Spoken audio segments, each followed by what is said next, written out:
So this guy Sheridan, who's been barking orders and stuff all day, now rolls in after he fires Warren and says, hey guys, look, I know I was hard today, but I'm sorry. I was wrong. You must forgive me. He's asking for forgiveness. And I mean, it landed apparently really well. Because reading this, it's really apparent that Chamberlain is sympathetic to Warren and ain't all that thrilled with Sheridan. And then, you see his response there when Sheridan was smart. Yep. Takes ownership of the freaking situation. Ownership of it and regaining some leadership capital, because apologizing requires you to do huge checking your ego. And I can't think of a situation where anyone loses respect for you when you apologize. Yeah. Yeah, this is a good case of that. We just went through that whole thing with Joe Rogan, and him apologizing, and there was a bunch of people, and I just basically tried to lend support to him and saying that, hey, the guy's apologized. Forgiveness is a virtue that we should all try and go after and try and represent. And so when somebody makes a mistake, that's what forgiveness is for. And some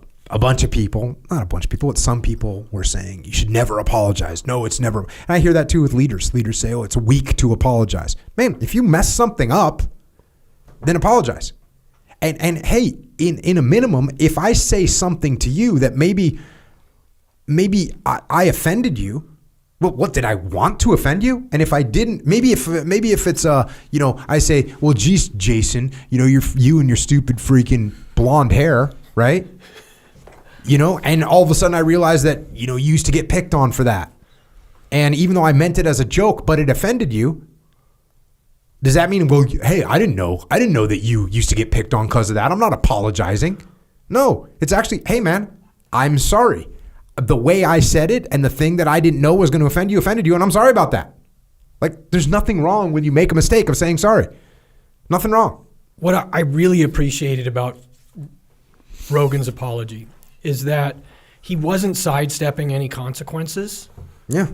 Like, just because you say you're sorry doesn't mean there are no consequences. Oh, hey, it's all good. I apologize. No, but he took ownership of what happened. He wasn't trying to weasel out of any consequences. And I thought that it was a huge lesson on what the right thing to do is when something comes out. And I actually gained quite a bit of respect. I had a fair amount of respect for Joe before that, but his apology was heartfelt and sincere and wasn't an attempt to avoid consequences, which is awesome.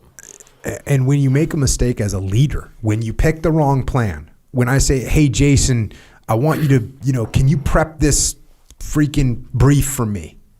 And then it turns out we don't need to do the brief. And I'm like, hey, man, I know you worked for 2 weeks on that thing and we didn't ever need to even do it. I'm sorry, man. As opposed to saying, well, we could have used it or whatever. Just making up the big cover up, the big lie, and just like, hey, man, I'm so sorry. I know you wasted 2 weeks working on that brief and we ended up not using it. I should have done more groundwork to make sure we were going to need it. And I'm sorry. Your respect for me doesn't go down. It goes up. It's like, I was wrong. And as I'm reading this and I'm like, oh God, here comes Sheridan again. He's going to yell at him.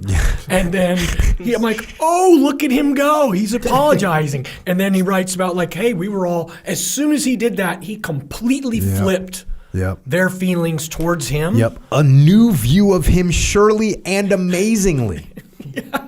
If that's such a great case for taking ownership and apologizing when you screw something up.